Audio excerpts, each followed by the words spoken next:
it's a dark, cold place. He's touching my fingers that are wrapped around this thing, and I can't move. I can't move my hand.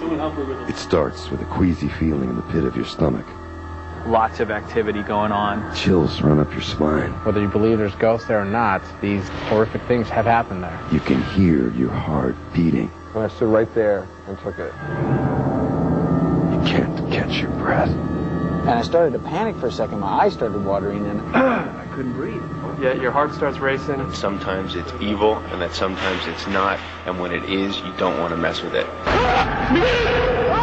Open the gate! There's no escape when you're trapped on the other side of fear. Our first stop on Fear's location list, the Duggan Brothers Cement Factory, built directly on top of an old cemetery. It became a gruesome factory of death. The skin was hanging off of his face, off his neck, off his chest and arms. It was just hanging down from him. Hopkins Military Academy. Its granite walls echo 160 years of brutal hazing rituals. Not all of its cadets survive this agonizing transition to manhood. It created a space for there to be cruel things happening. Camp Spirit Lake. What secrets lie in these dark waters? What evil lurks deep within its forest? If for some reason you are drugged, and the next thing you know, you're all tied up, what are you going to do? St. Agnes Hospital. The ravages of human experimentation echo through its halls. A medical institution gone mad. Drilled 2 holes in the frontal lobe of the skull and removed brain tissue. Seemed to calm him down. It sure didn't cure him. Buck Hill Inn. Once the jewel of the Poconos, now a rotting shell and host of severe poltergeist activity. A chain of horrifying events drove its owner to insanity. Abandoned in time, its only guests, the entities that wreak havoc on the minds of any who dare enter. There was blood all over the place. You could actually see the marks in his head from where he had been beaten with a meat mallet. The USS Hornet, awesome World War II killing machine. Now known as the Gray Ghost, the Hornet's sting delivered death on the water. 2 people up on deck actually didn't belong up there in the catwalks, and one of them lost his head. Eastern State Penitentiary, where, under the cruelest forms of punishment, hardened criminals snapped. If Eastern State Penitentiary didn't kill you, it drove you insane. Within these walls is imprinted the energy left over from the brutality of this place, this penitentiary. These locations were chosen with the intention of scaring the cast. We've had a lot of weird stuff happen, and it's just we really tried to write it off as much as possible just so we can keep on working. What we didn't know is they would scare the crew as well. So we are pulling up to the USS Hornet. It's an old World War II aircraft carrier. It's over 900 feet long, 5 stories high. It's housed up to 3,000 sailors at any given time. The next thing we do is we bring our paranormal investigator and our psychic, and they both come in and they really get in tune to what the location's all about, where the hot spots are. And when you see them react to certain rooms, it scares the hell out of me. It really does. And you're like, this is it. It's like, I knew it was it, man. I felt it when I walked in here. What I like is when you don't want to go into a room because you don't have a flashlight. When we come out of a place and we're kind of shaken up, we know this is the place. This is the place. Here we go. What you're about to see is real. None of it is faked. We heard about this story of a headless sailor that walked the hallways. This ship has been decommissioned for approximately 30 years, and down below there's areas that have been sealed up for that long. And there are toxic gases down there. And if you go in those areas, you may not come back out. This ship was in service for 27 years, and approximately 270 people have died on this ship. So there's some strange occurrences here, a lot of them that can't be explained. I felt a presence behind me, like somebody was walking behind me. I couldn't hear footsteps, but I felt something, and then it seemed to pass on my left and then disappeared. You just have that feeling there's somebody behind you. No way, there's nobody there. You turn around, you may see an apparition, but there's nobody there. I came by the Admiral's briefing room here, and I heard a voice say, "I'm over here, come here." I was up here by myself. I know what I heard. I wasn't imagining things.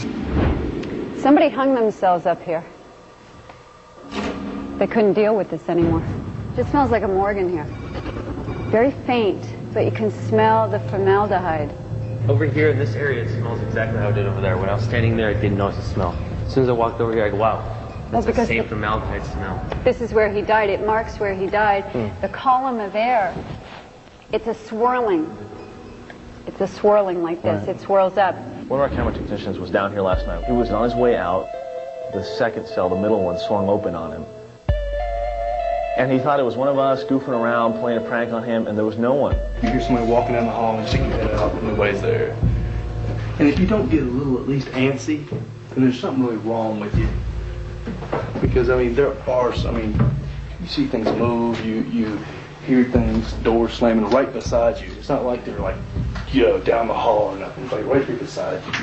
When we first came through to scout the ship, we were told of a brig. Obviously prisoners of war, and also just basic domestic issues amongst the crewmen here on the ship. And this is where the kamikaze guy died. This is where he drove himself out of his mind.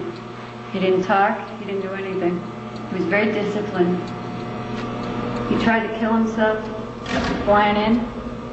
He was going to crash against the carrier here, but he missed. So they brought him down here to spend the rest of his days. The important detail is that Carla didn't know of that story, and if you reflect back at the true accounts, there was a kamikaze pilot that went into the ocean, and they picked him up and put him in here as a prisoner of war. He's right behind my shoulder. He's right here. He's not moving. He's not back against the Guys, he's holding my hand. He's right here. My hand is really hot right now. No, he's touching my fingers that are wrapped around this thing and I can't move. He's right here. My hand, feel if my fingers are warm. Yeah, very much. They're very hot, feel them. And my other hand is cold. It's white hot. Somebody was touching me. Oh my God. Oh my God. I'm hearing noises. You don't even know.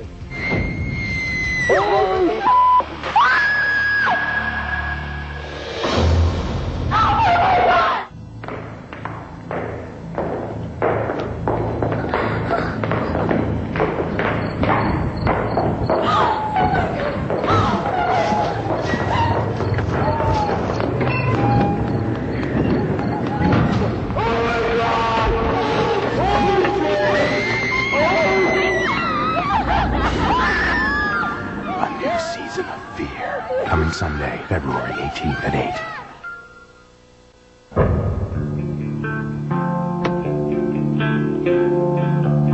They're locked into their hotel rooms for 48 hours prior to arriving at the location. Their food is brought to them, television's taken away, their radio's taken away. It's kind of a sensory deprivation thing we do for them, so that when they get ready to start their experience, they come here ready to accept the location, and they're really mentally prepped for their 48-hour excursion. They're instructed never to turn off their cameras. I tell them how serious it is that they film everything because they are my eyes. I don't see what happens. I review it later. We put down over 30,000 feet of cable, over 52 some cameras to record their experiences. And, we got to do it again next week. We're headed to the Eastern State Penitentiary. If Eastern State Penitentiary didn't kill you, it drove you insane.